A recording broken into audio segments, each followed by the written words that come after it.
Halo, selamat pagi.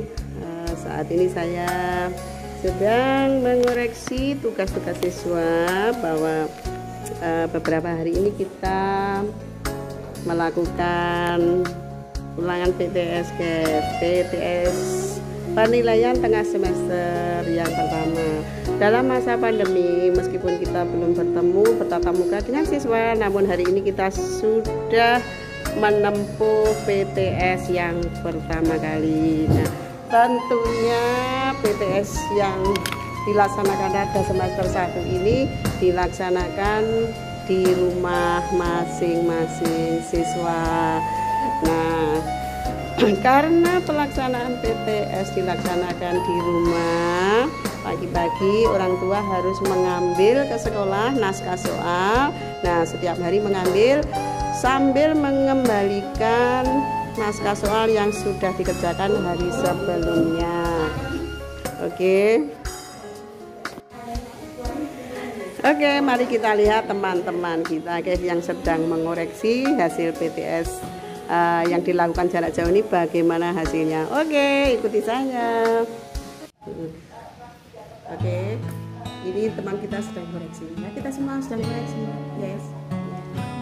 Lalu bagaimana Mbak Ina hasilnya untuk ulangan PTS yang saat ini?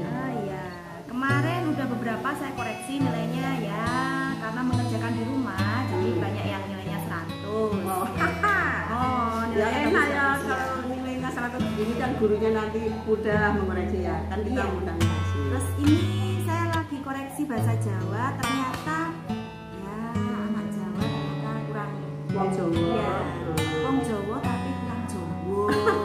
Sebenarnya bukan kurang Jawa, memang anak-anak kita sekarang ini ya kan di rumah itu mereka berkomunikasi dengan orang tua, dengan keluarga itu menggunakan bahasa Indonesia. Nah, jarang sekali sekarang yang menggunakan bahasa Jawa, sehingga anak-anak sekarang ini ya itu berbahasa Jawanya itu kurang.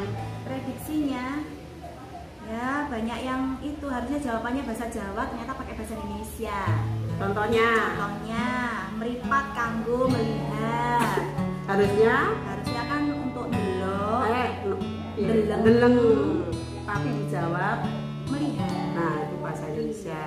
Nah, inilah kekurangan-kekurangan dari dampak anak-anak di rumah itu tidak diajak berkomunikasi dengan bahasa Jawa. Padahal bahasa Jawa ini kan sangat bagus ya. Bahasa ibu. Di samping itu kalau anak-anak itu terbiasa ngomong menggunakan bahasa Jawa, saya kira lebih halus gitu loh dalam menyampaikannya atau dalam berbicara. Lalu keluarnya apalagi guru. Sarannya untuk orang tua sebaiknya bagaimana untuk menghadapi pelajaran bahasa Jawa ini? Komunikasi di rumah lebih diperbanyak menggunakan bahasa Jawa. Ya, terus apa lagi ya? Ya, mulai diajarin ngomong bahasa Jawa yang halus lah. Ya, enggak usah gengsi. Kadang kan para ibu-ibu muda, Mahmud, para orang tua zaman sekarang itu orang-orang Jawa, ayahnya Jawa, ibunya Jawa, tapi kalau di rumah lebih suka menggunakan bahasa Indonesia. Ya, tidak ada salahnya. Namun dampaknya kepada anak yang kita takutkan sebagai guru itu lama-lama bahasa Jawa itu tidak dikenali oleh generasi kita selanjutnya, karena entah karena gengsi atau apa, kenapa bahasa Jawa tidak digunakan dalam bahasa sehari-hari komunikasi keluarga. Karena ya itu tadi lah, katanya kalau kita itu menggunakan bahasa Jawa dalam berkomunikasi kan lebih halus, lebih halus ya. Contohnya anak saja kalau dipanggil orang tua, coba kalau menggunakan bahasa Indonesia gimana? Jawab. Iya. Coba kalau bahasa Jawa, iya. Dalam. Nah, gitu kan, dalam dengan iya itu loh. Ini contoh kecil. Ya, ternyata pengaruh dari penggunaan bahasa komunikasi di rumah itu sangat penting. Tolong para ibu-ibu muda, Anda tidak usah gengsi, anak-anak Anda diajak ngomong berbahasa Jawa. Syukur basa kromo diajarkan. Hanya sekedar nggih, boten, sampun dereng itu sudah bagus sekali ya. Coba anak Anda itu kalau diajak berbahasa Indonesia, mereka pasti tidak mengenal bicara dengan siapa. Maksudnya kalau dalam bahasa Jawa kita ini bicara dengan orang tua, dengan bicara dengan teman pasti berbeda ya, nadanya berbeda ya. Coba kalau berbahasa Indonesia dipanggil saja sudah beda. Coba kalau ngomong saja dengan Anda, dengan teman pasti disamakan nadanya. Oke, saya tidak bisa menjelaskan lebih mendetailnya gimana ya. Maksud saya, tolonglah bahasa Indonesia, bahasa Jawa tetap kita junjung, kita lestarikan, agar kalau ulangan begini kadang gurunya saja nggak bisa bosok. Oke ya, bukan hanya muridnya, kadang guru-guru muda sekarang itu banyak yang nggak iso bosok. Guru muda, kalau ini guru tua ya sedikit banyak masih bisa, tapi guru-guru yang muda sekarang ini banyak yang nggak tahu menempatkan basa kromo inggil ya, kromo madya dan sebagainya sudah tidak bisa, karena memang sudah masuk dalam era globalisasi. Banyak yang meninggalkan bahasa daerah, bahasa Jawa untuk berkomunikasi. Mereka lebih senang menggunakan bahasa Indonesia dan bahasa Inggris. Oke. Bahasa Inggris, bahasa English. Oke. Untuk hasil PTS saat ini dalam masa pandemi, gimana, Wina?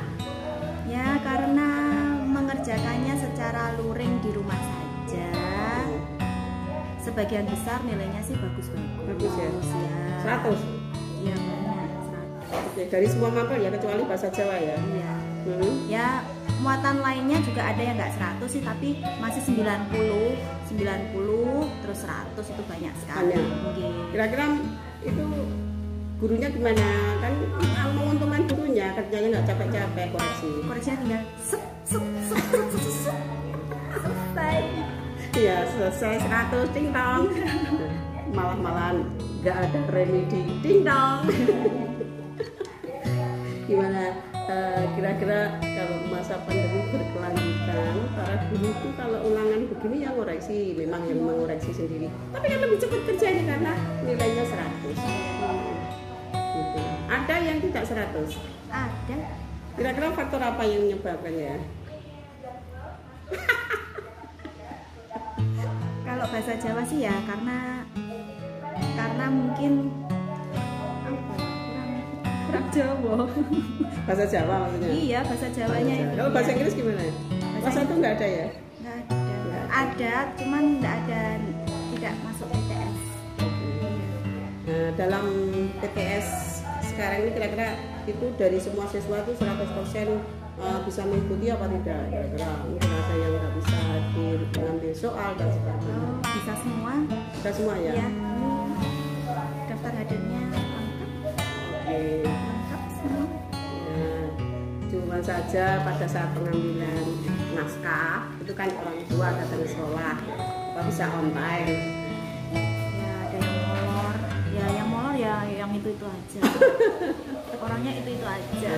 Ya kita harus maklum lah. Yang rajin ya yang itu, nanti yang molor ya yang itu aja. Ya.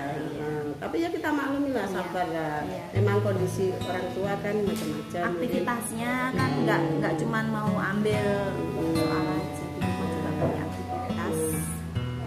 Itu kan para guru dituntut untuk mengerti, memahami keadaan orang tua. Namun nggak kurang ya, yang malah wali murid itu kadang itu hanya menuntut kita untuk paham, mengerti, tapi tidak mengerti dengan keadaan.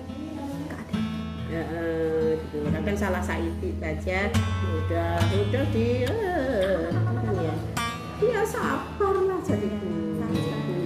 Sabar. Oke.